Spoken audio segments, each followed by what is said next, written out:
Why not? I want to just stutter my way into our guest. Folks, as I mentioned 3 or 4 or 7 times, our guest is a good friend of mine. She's an author. She's she's got it together, man. She's a podcaster.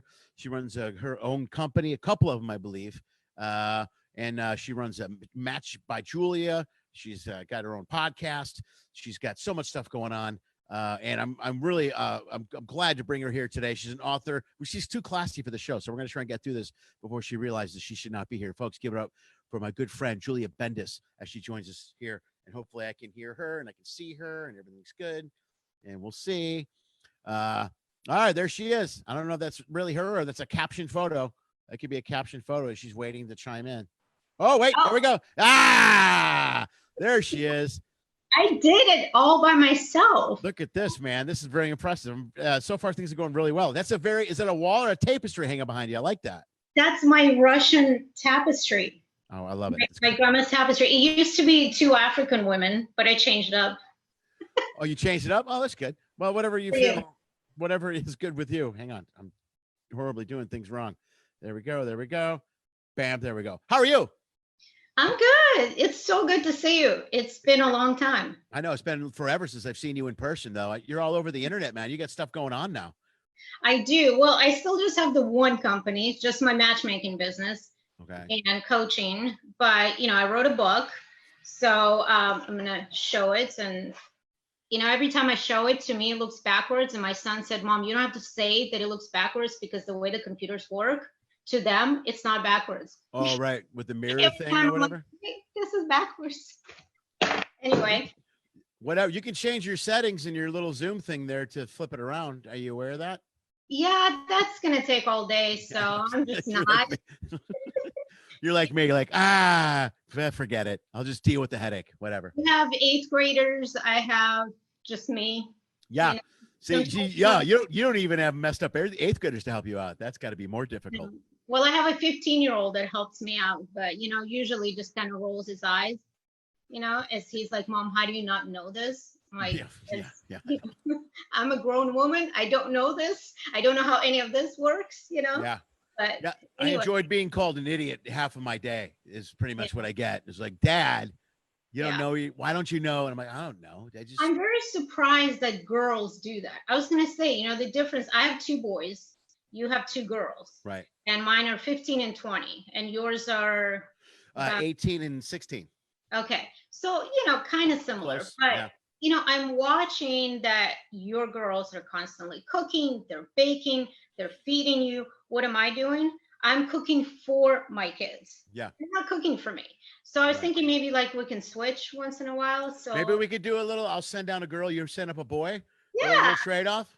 Yeah. I'm always in the kitchen. I mean, being a Russian Jew, that's kind of what we do anyway. This is all we do is cook and set people up because I really don't care about much else in life except for just to feed people and to set them up.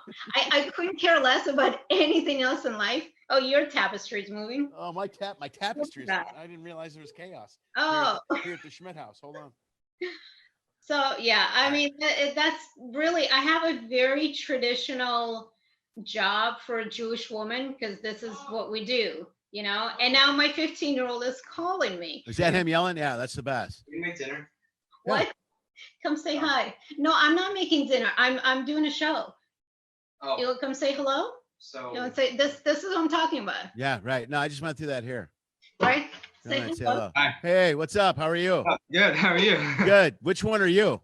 The 20-year-old. What, do you want to throw a name out there or you want me to just guess at it? No, I'm Nick. Hi, Nick. How are you? Welcome to everybody. Say hello to Nick. Nick is here, folks. That's Nick stepping in to interrupt our live broadcast. Right. What is this? What is this? I told you what it is. Go. I'm not cooking right now. This Goodbye. is CNN. Tell him it's CNN. CNN. His favorite. His favorite. That's great. Fake news. Sure. Yeah. All the news is fake news these days. Yeah, I know. Especially CNN. Yeah. So as you can tell, it's if I'm not in the kitchen, I'm matchmaking. And then I did manage to somehow, write a book. So did you hear some of the audio? I listened to a ton of it. I listened to a bunch of it, man. I listened to the story about your grandmother, the dentist. What else did I hear? I heard the story about your mom, the one about your mom going to the job interview when you guys moved to Orange County. That was and how it's like totally because I'm not from, I haven't spent any time in Russia, but I mean I was in Croatia, and my in-laws were Croatian, so I could totally understand how it's acceptable to walk up to a car and just say, hey, can you give me a ride up the road? Right. And but in Orange County, that's like yeah, in the suburbs, especially in Orange County, in the very conservative Republican Orange County. Yeah, just dark red city. You know what I mean? The red. And back then it was really, really Republican. Sure. Yeah. So yeah, for those that didn't read my book, yeah, my mom literally she missed her bus, so she started going around the parking lot asking people for a ride to work in her little pencil skirt and her white blouse, with her little purse and keys. Yeah, that didn't go over well. But I heard the hoot. You told me there was a lot of beeping and hooping and hollering. I could see that. Yeah. And nobody wants to stop and help her out. That's typical. That's typical America. Really? It's like, yeah. That's like, good luck, lady, but you're hot. When they just drive away. You know what I mean? It's not just Orange County. I think it's just America. We don't really help each other out. Nobody stops to help anybody. No, you see somebody on the side of the road, you're like, should I? No. So, yeah, I know. I listened to that in the babysitting part. You're right. You would be the perfect babysitter if you didn't speak any English and didn't have any friends. Right. That'd be perfect. Yeah, I would pay you in a heartbeat to watch my kids. And no phone bill, nothing. Well, and back in the day, you had to pay for the phone bill. Now everything's unlimited, right? But then, I mean, yeah, local calls were free up to a certain point, I think, right, on mileage. So yeah, I didn't know anybody, but I still don't understand how anybody, maybe it's just in America, that would be okay with a 13-year-old teenager that doesn't speak English to watch their kids. I still don't quite understand that, but even with two kids, you don't understand how it's for you to get out the door. Like, what I mean? At some point, you're like, I don't care if a wolf watches these kids. I'm getting out of here. Yeah, that's very true. It's funny. I actually just interviewed someone with young kids yesterday. And that was, that's what I'm doing is the podcast talking about this whole quarantine, not just couples, but singles and both of how people are dealing with. Because number one, the single people are super lonely right now, especially if they don't have kids.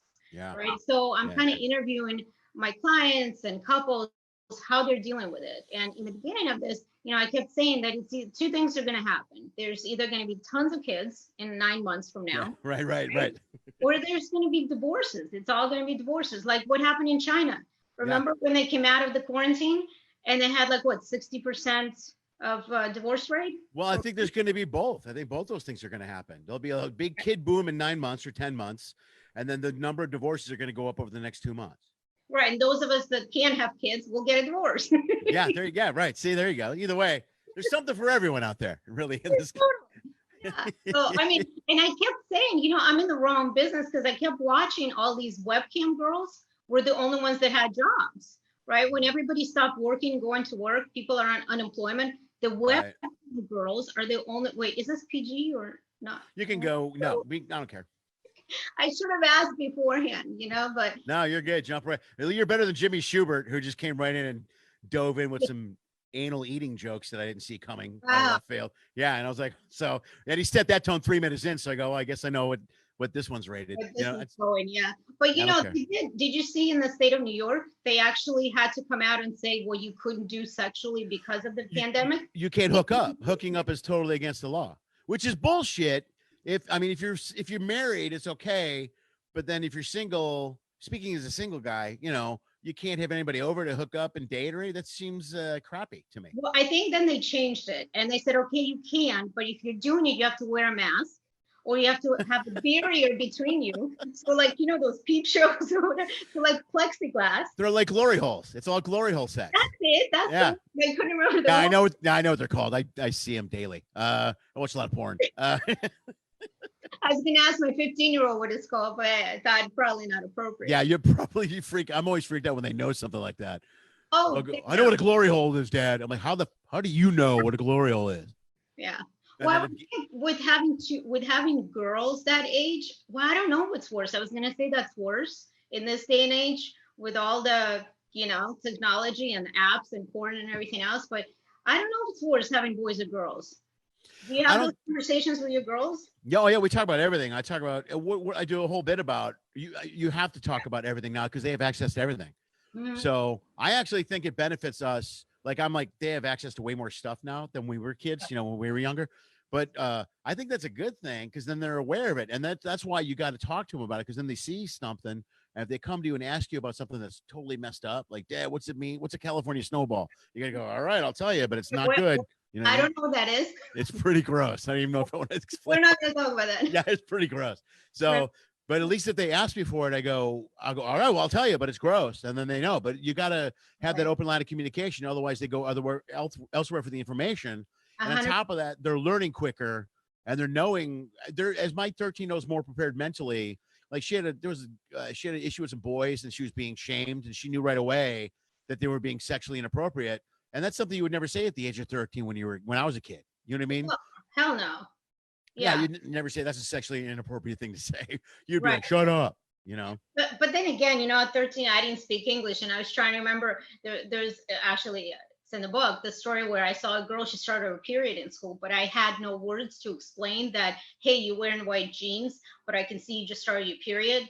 So I stood there for a while thinking, how the hell am I going to tell her that she needs to go? Like now she needs to go home. So I just kind of started pointing at her vagina, Until she looked down. Well, she didn't look down for a while. She just kept going, what is wrong with you? Why are you such a perv? Yeah. Like, oh, look, What's wrong, you creepy little immigrant? Get out of here. Yeah. Yeah. It was pretty bad. So I don't know what's worse, boys or girls. I mean, and then there's my 20-year-old who I'm just like, we're so open with them, which is great. But my 20-year-old is super conservative, and I really hope he's not watching. But he's conservative in the fact that he doesn't drink, he doesn't smoke. He's a good kid. Both of them are. But there's days where I'm like, can you smoke a joint, please? Can you just have a beer? Just relax. Let's. He's very uptight and he needs to relax sometimes. I'm like, go get laid. Have a joint. Yeah. It doesn't go over well with other parents, especially parents in Orange County. Yeah, right. That's a conservative. It's still conservative. That's even not post-Trump. Yeah, right. That's got to be. What are you going to do though? You know what I mean? You got to tell him to. He's 20. He's an adult, pretty much. You're 18. You're an adult. Yeah. So there's nothing wrong with telling him to go get laid. Lighten up. It's really hard in Orange County because it's by the beach. It's kind of probably a little more open-minded, but yeah, the people around here are still pretty. Although we voted blue, I guess in the last election, which was a shock. That's a result of Trump, really, is what that was. You know what I mean? Right. Plus, it's mostly California state, so sure. Right. But hey, is your 20-year-old named Tyler? Yes. Oh crap! Is he? Yeah, he just chimed in. He said he will not smoke a joint. So there you go. Did he really? Yeah, he did. I was just freaking out. I was like, who is that? So yeah, he's watching. Oh, that's wonderful. That's amazing. My kids follow me everywhere. I swear they stalk me and everything. But that's good. Yeah, I guess I raised them right, somewhat, right? I mean, I keep asking either one of them if they want to be gay, just to try it, because I would love, as a Jewish mother, that is kind of the goal of every Jewish mother. We hope our kids are gay. It's kind of like is it really? Yeah, Jewish moms would love for their boys to be gay, or girls, now you don't just send them out. I don't recall the portion of the gay where you go out and try being gay. That was never on my checklist growing up. There was never, hey, do you want to try being gay? And I was like, see, no. And that's my point. That whole conversion therapy that Pence promoted. Sure. You do it that way. Let's try it. You do the opposite? Oh, that's so creepy. So you make him watch shopping. You make him watch Queer Eye for the Straight Guy over and over again. And a lot of the Kardashians and all that shit, right? Is that what they would watch, you think? I don't know. Am I profiling? That's profiling. A little bit, but I think it works. Okay, it works. I don't know if that would work. I think there's a lot more things that I would need to make me gay than just a few episodes of the Queer Eye. Yeah, I watched Queer Eye. I love the show. I don't feel any gayer after watching that show for like nothing. Nothing. I thought it would work. I can tell them, you don't have to be fully gay, just enough, marry a black boyfriend, marry a black guy, have some interracial babies. I mean, that's my dream, really, Well, if your son married the black guy and had some interracial babies, they would be in a whole different science book. Yes. Yes. Yes. That's very true. You Right. know, but Okay. technology now, I mean, they could figure it out, right? Oh, eventually they'll get there. They're going to get to the whole men having babies. They're not going to need women anymore. I mean, we know women don't need men, that's for sure. Right. That's true. Right. But yeah, speaking you're a man, you can weigh in on all of that, right? Oh, no, I agree. I'm surprised we're still around. I got to be honest with you. I can't, I'm sure women can't wait to get rid of us. You know what I mean? So yeah, we're close. We're very close. And I know you're very close. I know. we're getting there. Yeah. Almost. We have all the tools. We have everything. Okay, everything we need. We don't really need you guys. Yeah, but the funny thing is how many times I've tried to set you up, and before all of this pandemic, I mean, your schedule is crazy. So Yeah. I couldn't even like get you in one city to set No. you up with someone. Now it's, you know what? I'm also really, I was on a podcast a while ago. My buddy Paul I can't remember Paul's last name, but he does the singles podcast, and we were talking about being single. And I actually like I'm good with being single. I like it because like I have a rating of priorities in my life, and it's like, the kids are first, that makes job number 2 and career number 3. And those 3 are pretty busy because I gotta go on the road, gotta make money, gotta take care of the kids and everything I do. But I'm pretty comfortable. The only time it was kind of a pain in the ass, honestly, was this quarantine. You know what I mean? This quarantine, 3 months of, Wait, being single is a pain in the ass during quarantine, or not being single? No, being single. Yeah. In what There's way? no, well, what? In what way? Well, I haven't, there's been no human contact with another woman in 3 months. That's been a little frustrating. Has You know it? what I mean? Yeah, that's still a little much for me. And I'm not even just talking about getting laid. Just a nice date or an evening, or there's been none of that. You know what I mean? Yeah, no, I can see that. And it's so interesting because right when all of this happened and we all got kind of locked up, isolated, whatever, March 16th, whatever it was, LA, Orange County, I think we were about the same in terms of when we went on this lockdown. Time-wise, yeah, when we started, mid-March. Right, middle of March. And my phone was ringing off the hook. People were calling me like crazy. I think because they realized, I'm going to be by myself for the next however many months. Yeah. And people were going crazy. And then, when I said, okay, well, I'm doing these virtual dates, Zoom calls, let's do it. I have plenty of people. Nah, I don't want to do this. I don't like the whole virtual thing. And I'm thinking, but you're lonely, but you want to connect with someone. You want to meet someone. So let's do this. And, they kind of backed away a little bit. Now people are starting to kind of come back a little bit, starting to, wow. You don't have a choice. It's look what we're doing. Everybody's got to adapt, man. Everything's changing. You know what I mean? The world is in a year, 2 years from now, so many things are going to change to virtual. People are realizing what they don't need. Like, I don't need all this, and I don't need that. Like a good thing, like look at production for TV and movies. One thing I've always noticed when I shot a TV show was the ridiculous amount of people working on a TV show. I would be there and I'm like, why are there 300 people here? We don't need 300 people to shoot this scene. This is insane. You know what I mean? There's 9 people on craft services. There's all, I think they're going to get to the point where they're going to go, we really don't need all these people around. And that's what they're doing. There's shows being recorded without half of those people probably, right? Sure. Well, there's a ton of stuff they're doing now. Plus people are reinventing content and way to produce it. And they're leaning toward ways, because now they're going to find out it's cheaper. Like, oh, well, we can just do this and they'll save us money and blah, blah, blah. Yeah. Before I get too far into that, I want to make sure that I explain to everybody that's watching exactly what it is you do. Because we mentioned matchmaking, because I went to your website. Your website is really awesome. It's really laid out great. Oh, thanks. But it's but you're legitimate matchmaker. It's a business that you do, that people come to you and they're looking for someone, and you help them, you match them up with someone perfect or someone well. Well, I mean, perfect. Let's define perfect. You're right. Let me rephrase. You match them up with possible connections. Right. Okay. And if you were perfect, you'd be way more busier than you are right now. Right. Exactly. Yeah. But I do a lot of coaching as I go along with someone too. So they come to me and they say, and I have a list of things that people ask me for. I mean, I've had one guy who literally gave me pictures of specific people he wanted to meet, like models, actresses, B, C models. I'm like, listen, that's not going to happen, but I'm going to try. And I did. I got to their agents and they were like, no, thanks, But the crazy part is that people that think that, like, for example, old men, when I say old men, like men in their late 50s and 60s, older, not old. Careful. Some of those guys are on here watching this right now. I'm just saying. My demographic is very... asking for women in childbearing age, okay? Right. Like they want to have a second family. They want to start over. And I mean, Like 20s and 30s? 20s and 30s to have children with, which is where the coaching part comes in, where I basically say, that's not going to fucking happen. So either, you're going to date people your own age or go somewhere else. There's plenty of matchmakers that will give you, those type of women that are going to be with you for your money, obviously. Sure. Yeah, right. But that's why I started another book called Confessions of a Matchmaker, because I started posting the stuff online and people are just like, this can't be real. Like men, for example, doing online dating, saying that they want to date women with young children, preferably boys.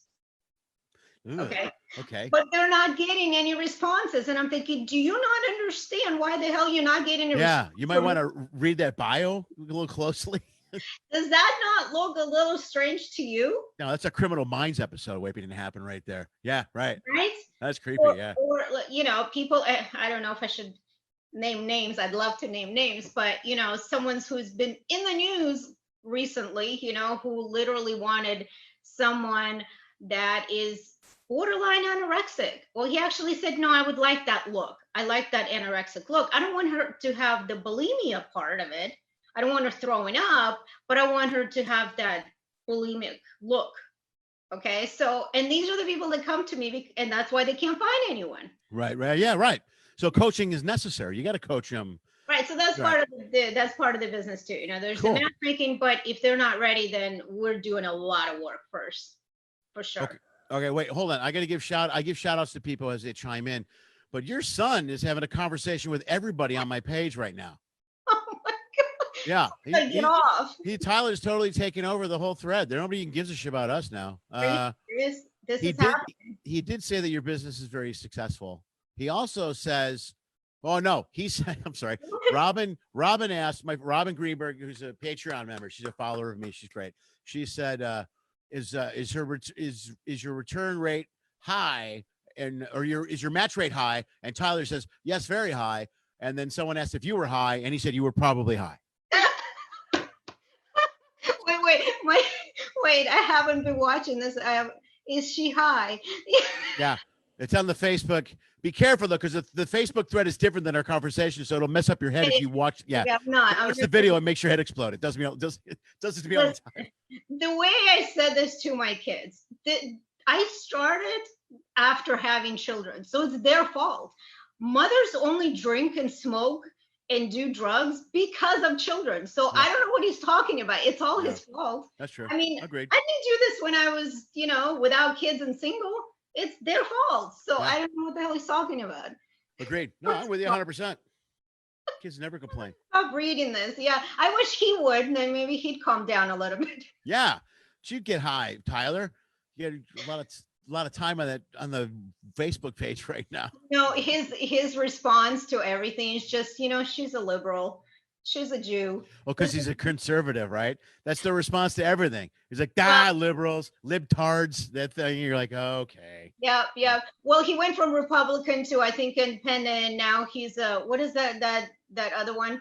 Libertarian? That's it. Libertarian. Yeah. Although we're the libertarians now, when we're talking about masks and Black Lives Matter, they're so, I hate government, take your hands off me and everything. But now with all the police brutality, have you heard one libertarian say anything about Black people being shot by police? Or anyone saying I don't know. I don't follow a lot of libertarian pages, so I don't know. Yeah. Well, I should ask my son that, but yeah. Oh, Tyler, I'm sorry. Tyler loves you too. He loves you too. Yeah, so much. But he's been gone for like. Where's he at now? He's not with you for the quarantine? He's supposed to be going to, I don't know if he wants me to tell everybody that school? Which school he's going to be going to. He's going to be going up north to Santa Cruz, okay. But they're doing online. So he's probably going to stay with us for another semester. I'm going to want to kill myself because I want him out. I love him to death. I love my children, but it's like, it's time. Sure. No, I hear you. Yeah.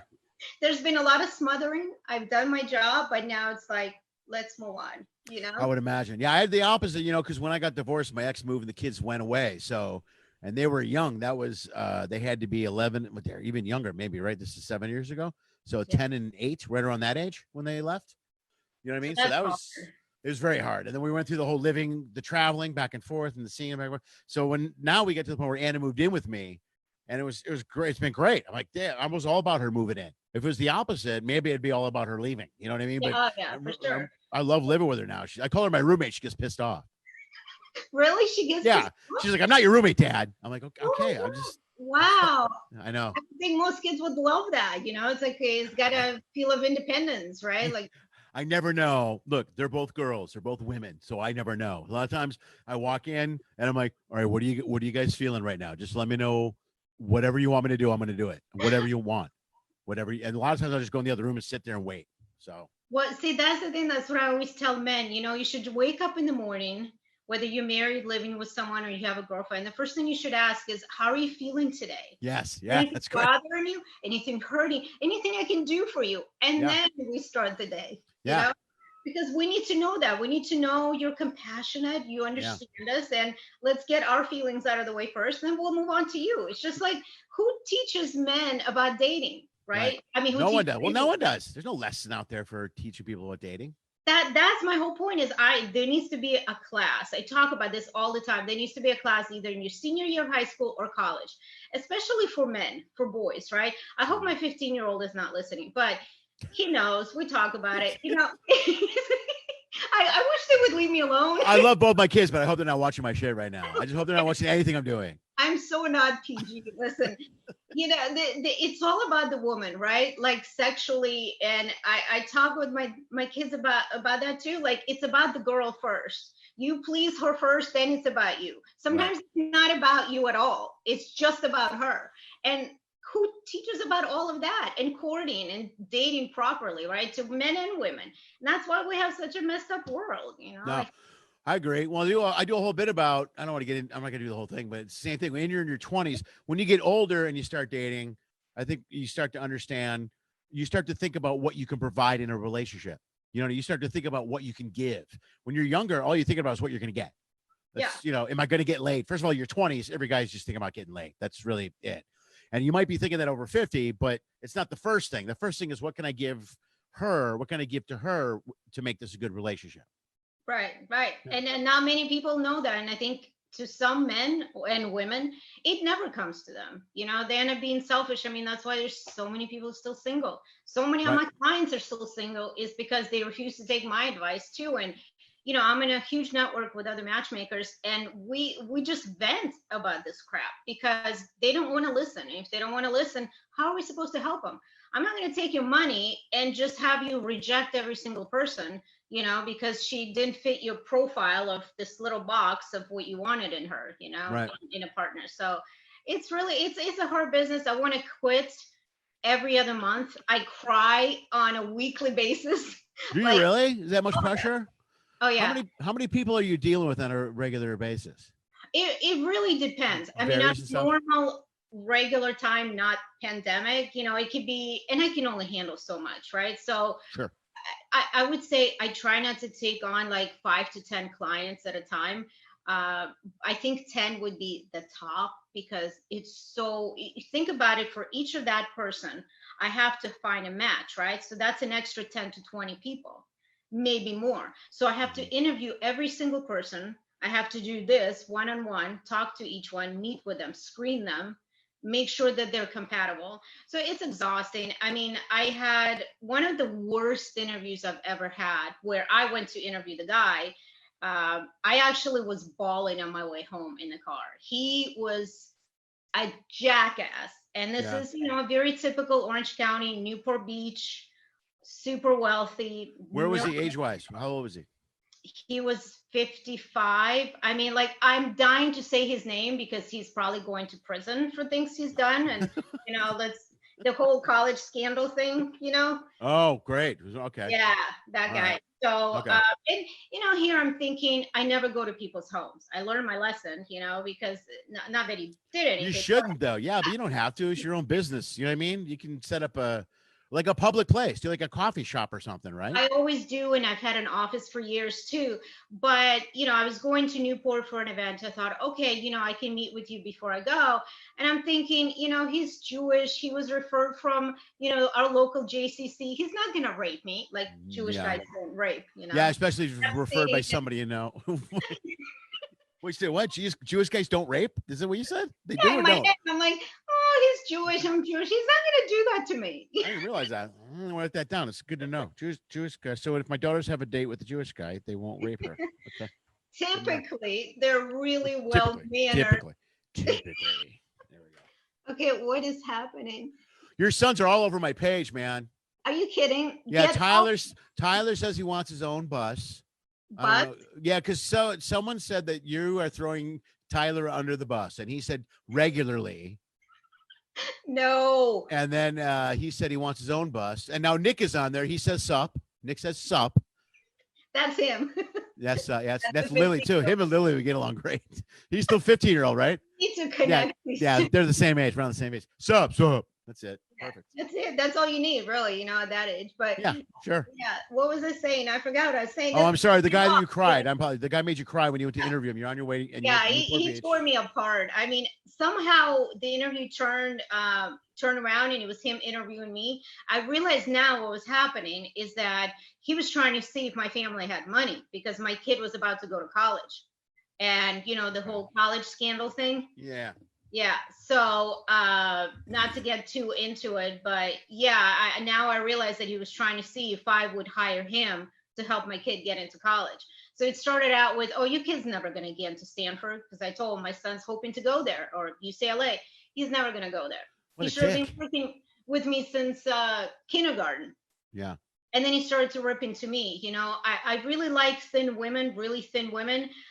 They need to work out all the time. I can tell by your knee and by your elbow that you don't work out. I'm sitting there going, what? Like, why are you attacking me? He goes, come in the gym with me. Your husband is going to thank me after. What an asshole. Yeah. Oh my So God. I've never had that ever in my life. So that's why I cry all the time. That's why I want to quit my business all the time. But then when you have good people, when you have good clients who I absolutely love, then you're like, oh, okay, this is why I do it. Yeah, right. This is the good reason, right? That's the good part. Yeah. So I just have to weed out the wrong ones better. God, it's a lot like doing stand-up.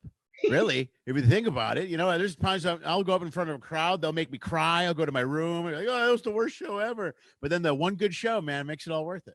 This is great. It's the same thing. The hecklers, I don't know how you do with hecklers. I mean, I would just start throwing shit at them. I couldn't. I wasn't good about I that. have. Have you? I have. Yeah, I have. I just make them leave. If they get really bad, I make them leave. I have no problem telling people to Really? leave. I do it all the time. I'm like, You do? do you don't think it's funny? No. Like, well, then go. Get out. You don't have to stay. Go. I gave people money once to leave a show. There's something. Really? Yeah, I was on I think it was on a ship actually. And I said, I go, how much did you pay to get in here? And they pay, like, well, we paid $20 total. I go, I will give you $20 and just get the hell out of here right now. Get out. And they go, we'll take it. And I literally hand them $20 and they left. That's so I didn't even funny. care. And the crowd clapped. And I'm like, it was worth the $20 because the next half hour of the show was great. And we all had fun because they were sitting right up front. They were just difficult. Some people are like the guy you interviewed in Newport. He obviously is an asshole just because he's an asshole. Because they can, when they have money, they think they can get away with whatever. Plus, And it's a power thing. The money comes down to power. It's the same equivalent thing, especially when it comes to a woman.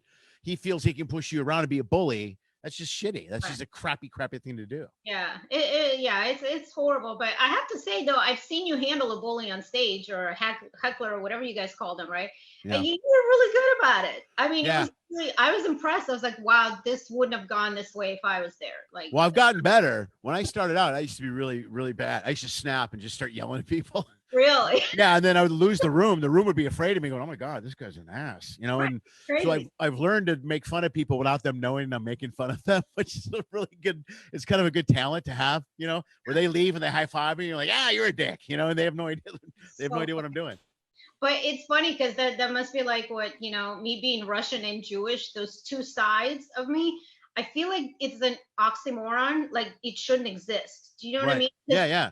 because it's you know what Russians are like, right? We're Mhm. loud, we're tough, we're ready to fight at any moment. We don't Yeah. care. We stab you first, ask questions later. Yeah. But then like my Jewish side comes along a few seconds later, apologizing for whatever Sure. my Russian side just said and Right. done.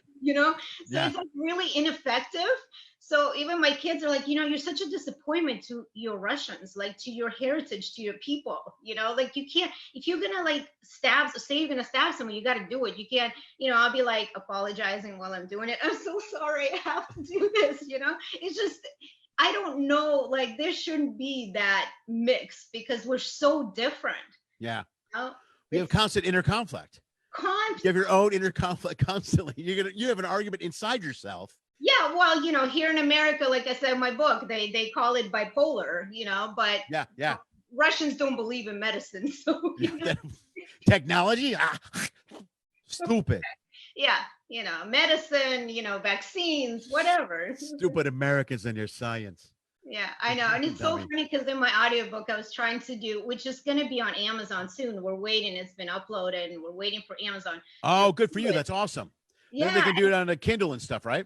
Right. That was the whole process, but it's done. It's up there. We're waiting to hear from them. But it's funny because, my dad's like, I do his accent. I'm like, this is how I sound. He's like, I don't sound like that at all. I'm like, that's exactly what you sound. He's like, no, I do not. They're arguing with you, making the same voice. That's hilarious. Same exact. My mom's is a little softer. She sounds more a little British Russian, if that's a thing. If that's a thing. Now, where's the Jewish come in from? Are both your parents Russian Jews, or is it okay? Cool. Yeah, they both are. Yeah. In fact, my dad's side of the family, they're from Latvia, which is the Baltic states, right. Which used to be part of Russia. And then my mom's side is from Ukraine, which I was born in Ukraine by accident, I guess. Kind of. She went there to visit her parents and and you just showed up. Okay. Yeah. So then, we came here a few years ago and, I always talk about the difference between everyone thinks I'm adopted because I'm so not like my parents. Like I'm complete opposite. I'm very outgoing and what are the introvert, extrovert? No, they're introverted. They're quiet. Yeah. Fast. So y'all forget English words sometimes when I'm talking fast. And so they're very the opposite. They're very the opposite. I can really see. They're in the opposite? They're what? They're very opposite of me. But so they have. You want me to pull out my Russian to Jewish to English dictionary really quick and try to figure out? Can you do this in Russian? I guess, yeah. I won't know what the hell we're talking about, but I'll give it a shot. Let's go.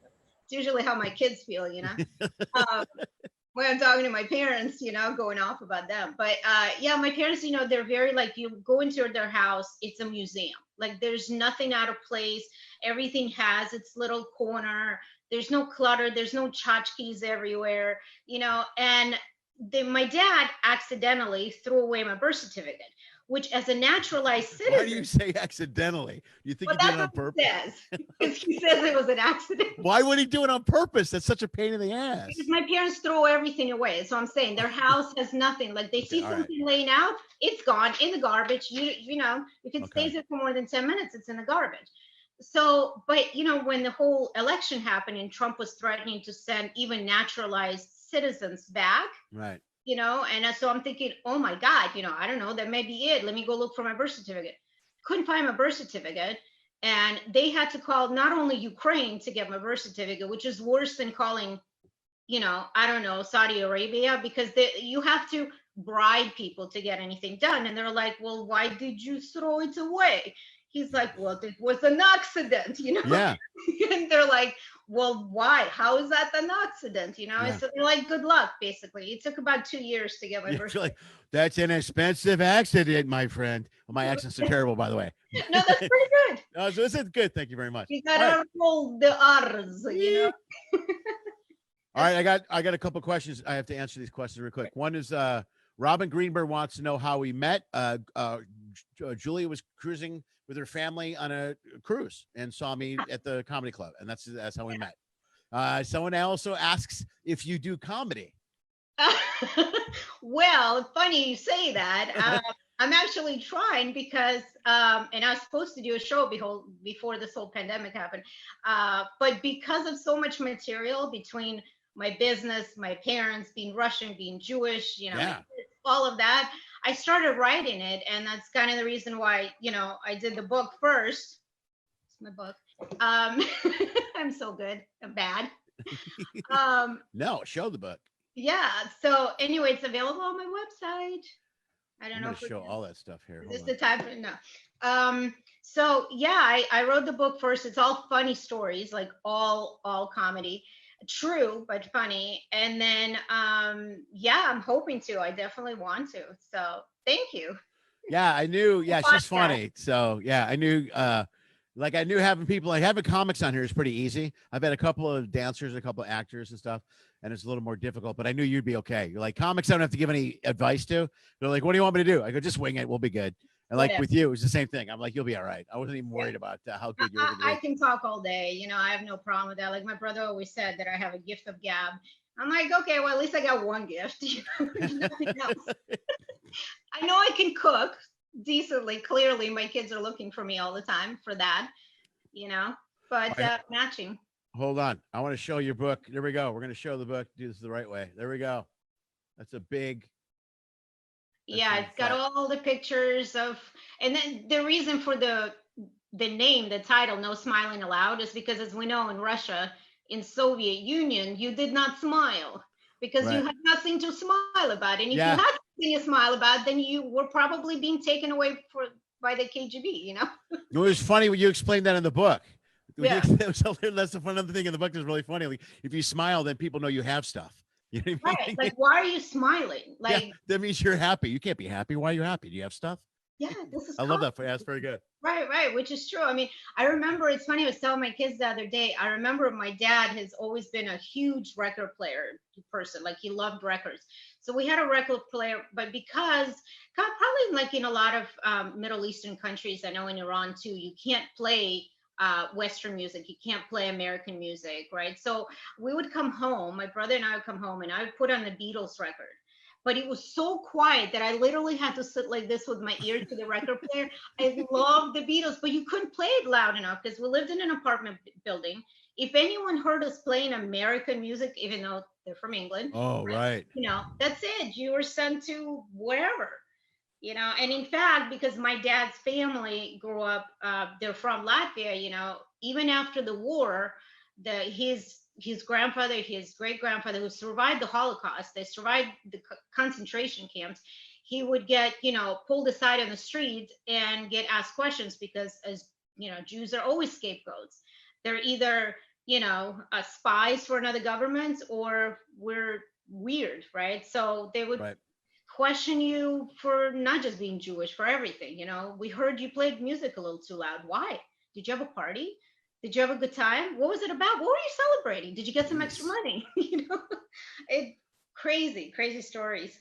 That's, I'll have to ask. Numerous people are asking, one in particular, please mention the title of the book. I think I said it, but I want you to say I'm it. sorry.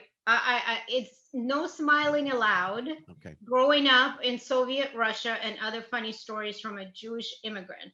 But Okay. it's on my website, matchbyjulia.com. Mhm. We ran out of it on Amazon because I had a horrible publisher. I'm no longer with that publisher, not going to mention names. But it's on my website now. It's going to be back on Amazon soon too, Soon. with the audiobook. And the audio, the Kindle thing or whatever, right? Right. So Is you that- get to hear is- the accents and everything. Will you be able to get it through Audible too? Yeah. It's the same That's thing, what- right? Amazon's the yeah. same setup, isn't it? Right. So, Sure, you know, okay. you buy it through Amazon, but it connects you to Audible to download it. Yeah, I mean, I don't know technology, just, you know, go. I don't know either. No, as long as you're available on the right platforms, that's all that really matters. Yeah. You know what I mean? Totally, So yeah. Thank you. Yeah, I know. I get so excited, I forget to mention the name of it. So. I'll also, as I do at the end of all these interviews, I edit the title and I edit the bio of the video itself, and I'll put all those links in there. So anybody that watches this, and then I'll turn around and share it to your page as well. So anybody on my page and stuff, but you can go here and look up top. By the time you watch this, if you're not watching live, the links will be right above you to her website, to the book, and everything. Will be all I set. love it. Thank you. Of course. I'm just looking at Vincent Mulligan said, Julia, your Russian Trump would not have thrown you out. That's true. That's a really good point. I forgot about that. I shouldn't have been stressing out for so long, right? The what for the Russian? The what? Yeah. Oh no, you're right. You had a little in. You had an in. I had a little in, but I'm also a Jew, and you say he thinks he supports Israel, but you'd make his head explode if you told him you were a Russian Jew. His head would explode right in front of you. Right. He wouldn't even be able to understand that. Yeah, exactly. I shouldn't have worried so much. Yeah, I didn't sleep for like a year until I got my birth certificate. I don't know why I thought I needed it, but that's great. That'd be worse. So, what's the name? Oh, we answered that, right? Yeah, I think we're good question wise. Alex is here, man. Thanks for chiming in. Alex is here. My buddy Gar's here. Oh, they were asking about the self-help book. I don't know what book you're asking about. Is that the one that I was talking about? Sedona Method was the book that saved my life. That was the book that I read that probably saved my life. So I've heard of that. It's good. It's a really good book. I'm not kidding. After my divorce, I was a mess, but that book probably saved me. I'm not even kidding. That's awesome. Do you know, for really good books, another book which I always tell everyone, and this I promote her book like it's my own, Esther Perel. She is a psychotherapist. She's also Jewish, but she's from Belgium, I believe, and she's been all over the world. Like she lived in Israel for a while. Now she's in the United States. You have to read her books. If you haven't, it's mind-boggling because it changes the way you think about relationships completely. She has a very European view on relationships. So she has 2 different books. Esther Perel. She's in Perel. How do you spell it? Like the Perel, and it's spelled like Esther, but you pronounce it Esther. She has like what was the name of her book? I know I have it somewhere. May have it in my notes, but it's about relationships. It's about monogamy. It's about it's incredible. Her books are amazing. So I always tell my clients to read her books too. It's very helpful. Nice. Right on. What now what you have a podcast too. What's up with that? It's associated with the match but the last one was called Real Talk. Is that correct? Did you start a new one or what are you doing? So it's the same podcast, but I started kind of like a new series interviewing, like I was telling you earlier, interviewing real people, because for a long time I was interviewing, experts, as I call them. I mean, coaches and everybody and their mother. You do this a lot. You do this a whole lot. You told me that a long time ago. Like even talking to you on the phone, I know. Are you hungry? You want to get a sandwich? Want something to drink? It's getting late. I don't know what that means anymore. I know. Well, I think because, so many people call themselves a coach now, right? And everybody. That's like trainer. That's up there with physical trainer. You ever gone to a gym and seen a physical trainer look like 3 times the size of me? There's a lot of those guys out there. Exactly. So you have to be careful. But so I was interviewing a lot of those people and other matchmakers and other people in my field. And then I thought, you know what? We're going through a really hard time right now. We're going through a time that no one in, my generation, your generation probably has ever gone through, right? I mean, we're not that different in age. I don't know why I said that. Right.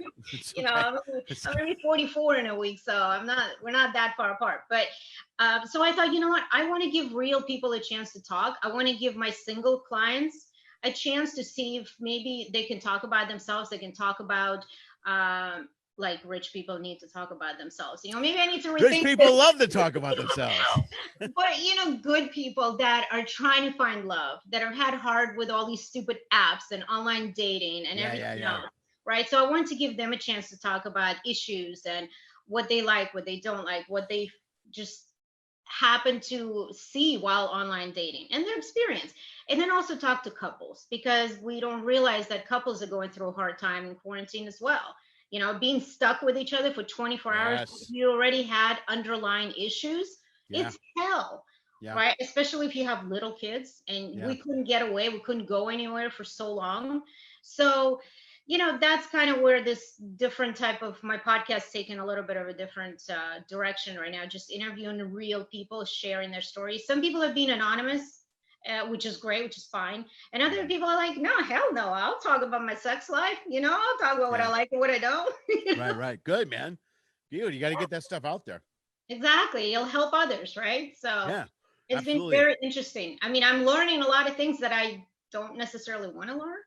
But I'm learning. right? Yeah, well, at least you know what they are. You know what I mean? Okay, I got that. And then, at least the next time you go down that road, somebody's like, "Hey, you want to see a California snowball?" You go, "No, I think I'm good. I think I'm all right. I'm a I little still don't know snowballed out."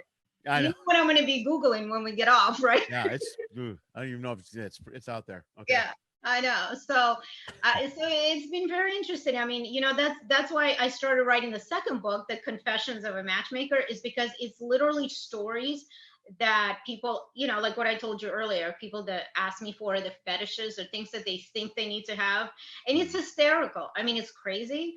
And it's ridiculous, but it's hysterical too, and it's like, okay, here, idiots, this is a whole book of stupid things this is why you're single. Stop. Yeah. No, Yeah. people need to be taught. You know what? It's so smart. It's really the whole business model that you do. It's really, really, really clever, especially this time, because so many we're kind of in that not really post, but everybody's all Bumble and Tinder and Grindr, and everything is all apps, and it's all very superficial and short. And, you know what I mean? There's not a lot of human contact or information. You know what I mean? Your service is a lot more personable, it's huge. It's really smart. It's clever. Right. Well, it's good because I get to know every single person. I get to know with each match, I get to know them even better, right? So after each date, I ask them for feedback, what you like, what you didn't like, and I guide them throughout the whole thing. That's smart. Yeah, right. Don't wait 3 days to call them. There's no game plan. There's no need for that. If you like her, ask her out on the first, right then and there. You don't have to make plans, specific plans, but you can say, hey, listen, I had a great time. I really liked you. I want to see you again. Right. What's wrong with that? And people think, oh, I gotta wait. I can't show her that I'm too interested. That's bullshit. Right. No, I agree. That's smart. Yeah. Just come right out with it. I know. Well, that's my coaching style. That's why I'm not a good coach. I'm a terrible coach because I shouldn't say that. But you shouldn't say that. That's a terrible thing. That's my coaching style. By the way, I'm shitty at it. I'm really bad. I'm not good at all. Bad at it because it's like, listen, you know what you're doing wrong. We're talking about, you know what you need to change. Then fucking change it. Stop it. Stop doing that shit that you do that you know is wrong. That's my coaching. But see, people never do that though. People also, when people want advice, I don't think they really want advice. They want you to agree with them or back up what they think. So when you give them the opposite of what they think, they're so quickly to go, you know what I mean? They don't really want any input. They just want to hear someone go, you're right. Go, you know what? I call that the Facebook syndrome. Because like on Facebook, everybody on Facebook, all you want is people to like, agree, agree. Everybody, if somebody posts, they only post stuff that they agree with. If somebody posts something they disagree with, they always get blocked or taken off. We've established a society of young adults that only want people to agree with them. So they can't have a conversation where they really learn something about themselves and go, oh, wow, I should probably change that, or I should do something different. Right. And it's not just young adults. I mean, it's people of all ages. I've seen it from, my 84-year-old client who would not change. I mean, he would not go outside of his 2.5-mile radius. You have an 84-year-old client? Well, it was funny because he kept forgetting how old he was, So one time I'm talking to him, he called me and he's like, Julia, my name is Marvin or Martin. I can't remember his name now. I'm 82. And then the next day I talked to him, he's 84. I'm like, at this point, just doesn't even matter. When you get over 78, it doesn't really matter, right? It's all one big cluster of, okay. Yeah. But, he was like, Julia, I'm only going to date within my 2.5-mile radius. I'm like, you live in Huntington Beach, 2.5 miles. That's just like literally outside your door. I mean, there's not many, he's like, listen, I don't drive at night. I'm not going to go to dinner past 4:00. I'm like, Martin, I don't think you need to date at this point. I could just get you a companion. She can come to your house. You guys can watch a movie and you go to bed and that's it. And he's like, yeah, I'm good with that. Great. Perfect. There you go. That's all, he's like, I'm not really interested in sex at this point. I'm like, okay, no problem. There's many women that are not. Yeah, I'm sure there's a few out there. Right. So that was great. But those that want to listen, I have some of my favorite clients who say, listen, if I never meet anyone, I have learned so much from this process and I'm grateful for it. Those are the best people. Yeah. Well, that's because it's all about, it's not about getting, it's not about being with someone or getting with someone. It's really about growing as an individual. And once you grow as an individual, then everything else kind of falls into place around you. And then maybe you're not ready for a relationship now, or maybe you don't want one, but then you back into one because you just feel better about yourself, or who you are more. You know what I mean? It's really about, once you're better with yourself, you're better with everyone else. Well, you would hope. You would hope that Yeah, that's you what would people think. think. Sure, I'm sure You that- would think, but come and spend the day with me, and you're Yeah. gonna want to pull your hair out. I go- At the end of it, I have to share the one last thing. I'm sure you have to go. What time is it? Oh, we're way past an hour. Wow, we did good, man. Yeah, we ripped through this. But I just had to leave you with one funny story, which, every time I talk to someone, I think, oh, I can't top this. This is it. This is the best one. But no, they can't. They top themselves every time. So I spoke with a gentleman probably in his, mid 60s, and he kept telling me, he's white, of course, in Orange County. I only want to date white. That's weird. women. Yeah, it's really weird. That's really right? weird. Orange County white. Okay. I really only want to date white Caucasian women, blonde preferably. I might even reject brunettes, I'm going, okay, well, I'm not trying to judge, I'm not trying to jump to conclusions here, but racist screams out a lot if you just keep telling me I'm only going to date white women. So he goes, well, I'm not a racist, but when you start a sentence out with Anytime there's a but in there, it's always, yeah. right. And I knew, before he went any further, as this has happened to me personally, I'm like, before you start attacking nationalities, cultures, religions, I'm a Jew, so whatever you're saving for us, just let me tell you first, because that's happened before. And he goes, I just never thought about dating a non-white woman. How? Why? I mean, we don't live in an all-white society. What's the problem, right? Mm-hmm. And then, we started talking about politics, because that's huge in my business. And I have to ask people where they stand, because I bet that's going to be huge because you're connecting people. In Absolutely, 2015, I had to add a whole political thing on my form. Where do you stand politically? In 2015, right before the election. So, and he goes, well, I'm an independent. I did vote for Trump. I'm like, okay, you're not an independent, but whatever. He goes, I'm probably not going to vote for Biden. I'm probably going to vote for Trump again. Okay, you're not an independent. He goes, but I think he's doing a wonderful job during this pandemic, don't you? I'm like, let's move on. Yeah, you can't really have a conversation with that person. Yeah. So that's my daily life, crazy. Yeah, that's got to be hard when you're matching two people back and forth. I'm like, I don't get too involved politically either, but I'm always a big believer in you can support whoever you want. And I know a lot of people that are conservatives, but even my most conservative Republican friends, when you bring up Trump, they always find something else to do. You know what I mean?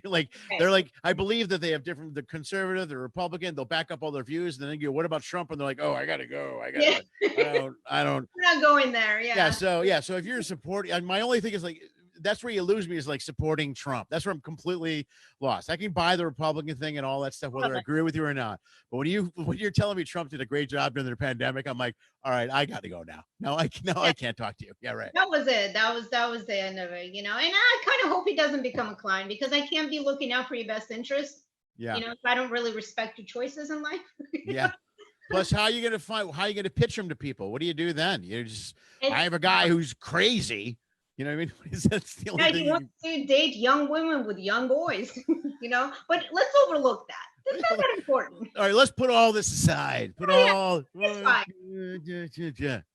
Besides that, he's a guy. He's a great guy, but he's a great guy.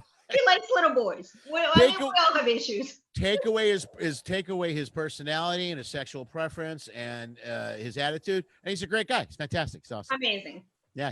Business owner. Yeah. Owns his own home, got his own car. Yeah. Makes a lot of money. Wonderful. What else do you want? Don't be greedy. Exactly. Don't be greedy. Exactly. All right. All right, Julia, that was the best, man. Thank you so much for being on the show. I really appreciate it. This went really well. I think your son's left, by the way. Did they finally? Did I with you know how these kids these days, they have a short attention span. You know I'm shocked he lasted that long. Yeah. So am I. He commented 4 times. I was like, I can't believe he's still here. Even my kids are like, they don't, Done. Yeah. Not there. At first they're like, yeah, go ahead. I'm sorry. Send yours my way and I'll send mine, and we'll see how that. Do a little trade-off thing. Yeah, but I'm keeping Anna because she does all the cooking. So. Oh no, I gotta have her more. Well, Lily can cook and is a good cook. She just doesn't Anna purposely cook something every day. It's insane. It's just. I know. I'm watching it, going, oh my God! I want that in a child. Oh, right? I'm fasting at night. I'm trying to work out, trying to keep up. It's insane. I just finished her cookies off today. There's always something, man. That's amazing. Now I'm lucky. It's amazing. Yeah. Thank you All right. so much. Julia, thank you. Julia Bendis, everyone. Please, my good friend. Happy Please for myself. get her book. Yes, clap for yourself. No Smiling Allowed is her book. Make sure you check it out. I will share all of her information in the byline. Julia, again, thank you so much. I appreciate it. Stay safe. Take care of your families and make sure take care of the boys. Thank you. Same with you. All right. See you. Bye. Thanks so much. Bye. All right, that's Julia Bendis right there, man. You guys, thank you so much for chiming in and sticking around. That was cool, man. I really wanted to talk to her about what she's doing. I love the fact that I love the business she does. She's got a great business model.